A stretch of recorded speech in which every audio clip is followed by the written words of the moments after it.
बात 2025 की है। एक नौजवान नरेश बिहार के भागलपुर का रहने वाला 25 साल का था, लेकिन बेरोजगार। घर वालों का शादी का दबाव, गांव में रोजगार का अभाव।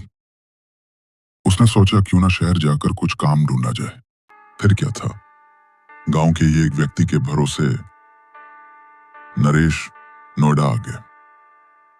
लेकिन शहर हर किसी को जल्दी अपना नहीं बनाता।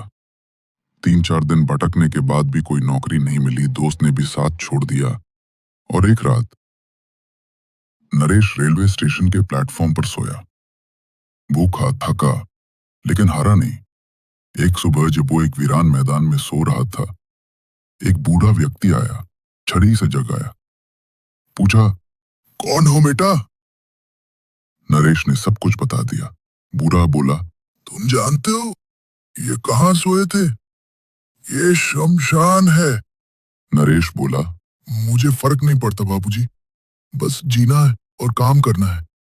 बूढ़े का दिल पसीज गया। कहा, मैं ही इस संस्था का प्रमुख हूं, हरि प्रसाद चौधरी। यही चौकीदारी करनी होगी, 12,000 रुपए दूंगा। नरेश की आंखों में चमक आ गई। उसने झुककर पैर छू लिए। बूढ़े ने एक खंडर सी कुटिया दिखाई। कहा, ताला तोड़ो, सफाई करो, रहो वहीं। नरेश खुश था। नौकरी ने उसे ढूंढ लिया था। रात आई। दरवाजे पर दस्तक। चौधरी साहब ने खाना भेजा है। नरेश ने देखा एक मजदूर सा व्यक्ति, बदबूदार, अजीब सा, पर नरेश ने ध्यान नहीं दिया। खाना लाजवाब था। ये सिलसिला कई दिन चला। रोज खाना आता, नरेश खाता, संतुष्ट होकर सो जाता।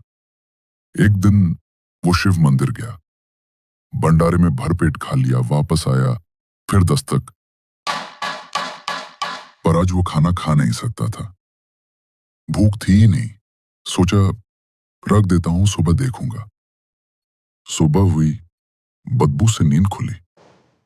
खाना नहीं, पोटली में इंसानी मल था।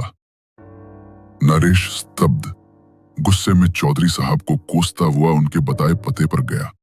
उस दुर्गा माता मंदिर के सामने दरवाजा खुला। एक युवक ने बात की।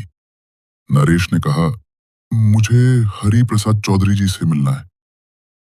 युवक ने तस्वीर दिखाई। क्या यही है?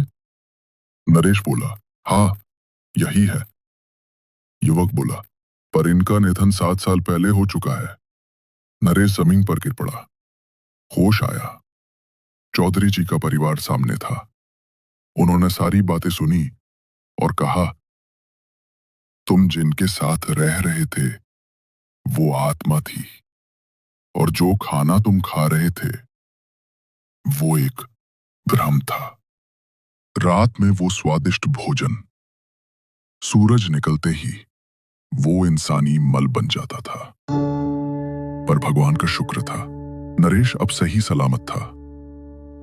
उसका सामान लाया गया, टिकट दिया गया और नरेश लौट आया अपने गांव। एक अद्भुत, असंभव, मगर सच्चे अनुभव के साथ।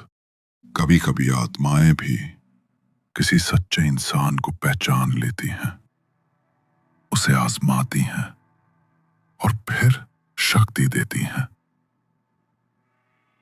कुछ महीने बाद नरेश ने अपने गांव में चौकीदारी एजेंसी खोली। नाम रखा चौधरी सिक्योरिटी सर्विस। हर साल वो नोएडा जाता है, मंदिर के सामने बैठकर शिव जी को धन्यवाद देता है और उस शमशान को प्रणाम करता है जहां मौत की छांव में उसे नया जीवन मिला। ऐसे ही कहानी सुनने के लिए चैनल को सब्सक्राइब करना न भूलें और वीडियो को लाइक करें। तो मिलते हैं अगले वीडियो में एक और नई कहानी के साथ।